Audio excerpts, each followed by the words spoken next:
Smart and legal guidance. Download the application now. नमस्कार दोस्तों, आज इस वीडियो के अंदर मैं आपको सबसे बढ़िया अपडेट जॉब के लिए, लॉ ग्रेजुएट्स के लिए मैं देने वाला हूं। यहां पर सभी लोग याद रखिएगा, केवल लॉ ग्रेजुएट ही अप्लाई कर सकता है। फाइनल ईयर बच्चा अप्लाई नहीं कर सकता है और कोई भी तरह का एक्सपीरियंस की जरूरत नहीं है। कोई भी तरह का एनरोलमेंट एज एन एडवोकेट का होना जरूरी नहीं है और ये बहुत बढ़िया पोस्ट है अपने आप में। तो जितने भी लोग इंटरेस्टेड है ना, एक बारी पूरी वीडियो देखने के बाद अप्लाई करने के बारे में जरूर सोचिएगा। तो यहाँ पे जो आपकी वैकेंसीज आ रखी है लॉ क्लर्क के लिए, 26 लॉ क्लर्क को आपको चुना जाएगा और यहाँ पे किसी भी तरह का स्टेज ऑफ एग्जामिनेशन नहीं है, केवल एक छोटा सा इंटरव्यू होगा और इंटरव्यू देने के बाद हर किसी को ये सिलेक्ट कर लेते हैं। जो मतलब इंटरव्यू में 2-4 क्वेश्चन आप अगर अच्छे दे दोगे, जवाब दे दोगे, that's it.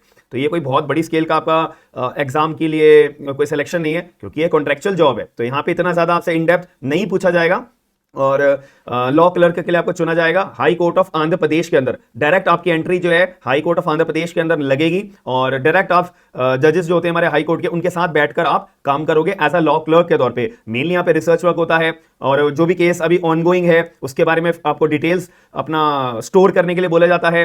Relevant case laws के लिए आपको रिसर्च वर्क करने के लिए बोला जाता है। रेलेवेंट लॉज के लिए आपको रिसर्च वर्क करने के लिए बोला जाता है। मेनली ये काम होता है हमारा लॉ क्लर्क का। तो यहाँ पे जो है 26 लॉ क्लर्क को चुना जाएगा और ये एप्लीकेशन जो है आपको ऑफलाइन तरीके से भेजनी है, ऑनलाइन तरीके का कोई मतलब नहीं है। ये बात आपको मैं क्लियर कर रहा हूं। और आप इंडिया के किसी भी कोने में रहते हो ना, तो वो हर कोई व्यक्ति जो है अपना particular high court of Andhra Pradesh Amaravati के अंदर लॉ क्लर्क के तौर पे अगर ज्वाइन होना चाहता है तो वह एप्लीकेशन अपनी भेज सकता है। यहाँ पे कोई वो नहीं है, रिस्ट्रिक्शन नहीं है कि आप अगर इस जगह के रहते हो तो ही अप्लाई कर सकते हो, इस जगह के नहीं अगर आप रहते हो तो अप्लाई नहीं कर सकते। ऐसा कुछ भी नहीं है। आप इंडिया के किसी भी कोने में रहते हो, लॉ की डिग्री है तो आप अप्लाई कर सकते हो। अब मुद्दे की बात जो यहाँ पे हमारे को समझने की है, उस पर हम ज्यादा गौर से अभी समझते हैं। यहाँ पे आपको सैलरी क्लियर तौर पे बोला हुआ है, सैलरी आपको 35,000 पर मंथ मिलेगी। 35,000 रुपए महीना आपको सैलरी यहाँ पे दी जाएगी पर मंथ, 35,000 रुपीज। और यहाँ पे कोई भी तरह का आपको एक्स्ट्रा अलाउंस नहीं मिलेंगे और केवल 35,000 रुपए महीना मिलेंगे। अगर आपके अच्छा लगता है, आपको इतनी अमाउंट ठीक लगती है तो आप अपना ज्वाइन हो सकते हो। और मेरे मानने में तो लॉ ग्रेजुएट्स के लिए डायरेक्ट यहाँ पे हाई कोर्ट में काम करने को मिल रहा है और बहुत लंबा कॉन्ट्रेक्चुअल यहाँ पे टाइम पीरियड है। तो आपकी एक स्टेबिलिटी रहती है काम करने के अंदर, जानकारी रहती है, वहां पे आप अपना एक्सपोजर बढ़ा सकते हैं। और यहाँ पे आपको एप्लीकेशन के तौर पे कहां पर भेजनी है, क्या क्या डॉक्यूमेंट्स लगाने हैं, इसके ऊपर हम बात कर लेते हैं। फिर इसके बाद एजुकेशन क्वालिफिकेशन की तरफ मैं आपको लेके चलूंगा। ये दिख रहा है आपको, registrar recruitment high court of AP यानी Andhra Pradesh at Amaravati, Nelapadu, Guntur district AP. Pin code है हमारा 522239। तो यहां पर आपको अपनी एप्लीकेशन भेजनी पड़ेगी। एप्लीकेशन में मुझे कौन कौन से डॉक्यूमेंट्स लगाने पड़ेंगे, एक तो एप्लीकेशन फॉर्म जो भी मैं दिखाऊंगा, और एक अपना एज का प्रूफ, जो 10th की मार्कशीट आप लगा देना, 12th की मार्कशीट लगा देना और सारे के सारे एलएलबी की मार्कशीट लगा देना। डिग्री आ गई है तो डिग्री की आप ये कॉपी अपनी लगा देना। और ये सारे डॉक्यूमेंट्स आपको अपने सिग्नेचर करने पड़ेंगे। सिग्नेचर मतलब सेल्फ अटेस्ट करना बहुत जरूरी है, अटेस्टेड कॉपी। तो यहां पर आपको सिग्नेचर विद डेट, हर एक फोटोकॉपी के ऊपर अपना डेट, अपना सिग्नेचर करना जरूरी है, मैंडेटरी है, याद रखिएगा। और ये जो आपकी एप्लीकेशन है ना, अपना एप्लीकेशन फॉर्म आ गया, फिर 10th 12th, फिर एलएलबी की मार्कशीट्स, फिर अपनी डिग्री लग गई। तो स्टेपल करके एनवलप में डालकर आपको जो है 22 जुलाई 2023 तक आपका जो है पर्टिकुलर एप्लीकेशन, ये एनवलप है, ये 22 तारीख तक अमरावती तक पहुंच जाना चाहिए, हाई कोर्ट ऑफ आंध्र प्रदेश तक पहुंच जाना चाहिए शाम 5 बजे तक या उससे पहले पहले। याद रखिएगा भाई, आप 22 तारीख का वेट मत करो। जैसे आप तक ये वीडियो पहुंच रही है, अप्लाई करने के लिए इंटरेस्टेड हो, और अगर नहीं भी हो ना, मेरे हिसाब से अगर आपके पास और कोई ऑप्शन नहीं है, मैं ये बोलूंगा, आपको रिकमेंड करूंगा कि प्लीज आप एक बार अप्लाई जरूर कर देना। बाई चांस आपकी एप्लीकेशन शॉर्टलिस्ट होते हैं ना, और जब कॉल लेटर आता है कि भाई आ जाओ आप अपना इंटरव्यू देने के लिए, तो मन में एक बहुत ज्यादा खुशी होती है। आपका मन नहीं भी होगा ना कहीं आपके लिए एक नई डायरेक्शन अपने आप ही आपकी किस्मत के ऊपर बन जाती है। तो अप्लाई करने के लिए एक बार सोचना जरूर, मैं तो आपको यही रिकमेंड करूंगा। बाकी कोई बात नहीं, अब हम आगे मुद्दे पे बात करते हैं। यहाँ पे हम बात करेंगे, अब यहाँ पे एलिजिबिलिटी क्राइटेरिया थोड़ा सा हम समझ लेते हैं। एज लिमिट क्या है?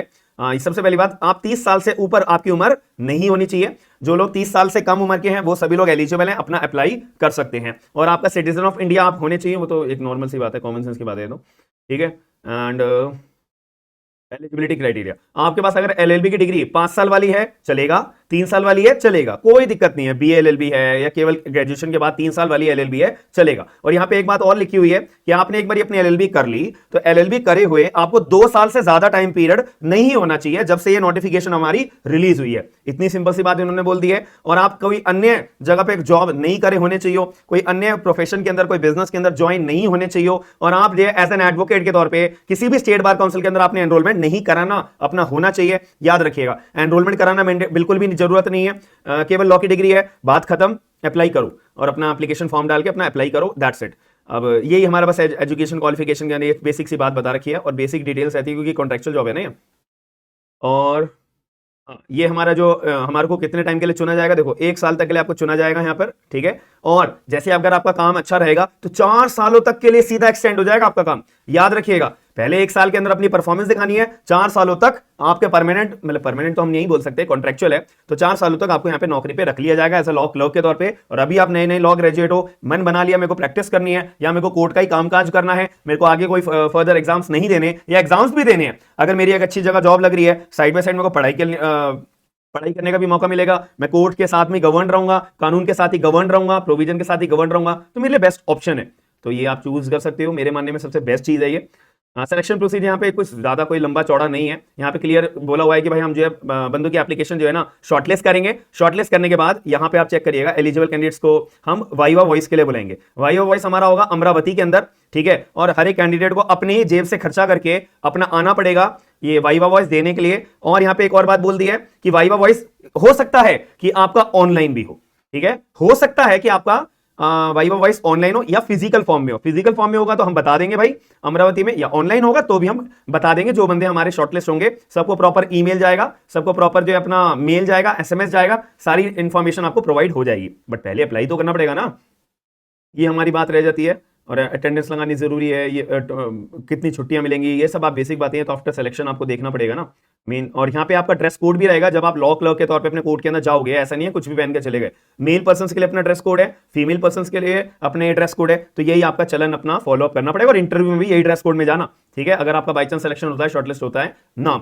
अब यहाँ पे हमारा आता है एप्लीकेशन फॉर्म। ये एप्लीकेशन फॉर्म इंपॉर्टेंट है, ठीक है। एंड ये देखो यहाँ पे अपनी पासपोर्ट साइज फोटो आपको लगानी है, गैजेटेड ऑफिसर से अटैच करके, या आपको कोई भी प्रिंसिपल ऑफ लॉ होंगे उनसे अटैच करके आपको ये अपनी फोटो लगानी है। अपना नाम भरना है, फादर नेम भरना है, डेट ऑफ बर्थ, अपना education, academic qualification, law graduate हो या एलएलएम ग्रेजुएट हो, ठीक है, एनरोल्ड कर रखा है अपने एज एन एडवोकेट या नहीं। और हमारे पर्टिकुलर एलिजिबिलिटी में क्या बोला है, एनरोलमेंट की जरूरत नहीं है, तो यहाँ मत लिख देना, ठीक है, ठीक है। और मतलब जो सच्ची बात है वो क्लियर तौर पर बताना, बाद में सरेंडर कर देना ना अगर आपका सिलेक्शन हो जाता है।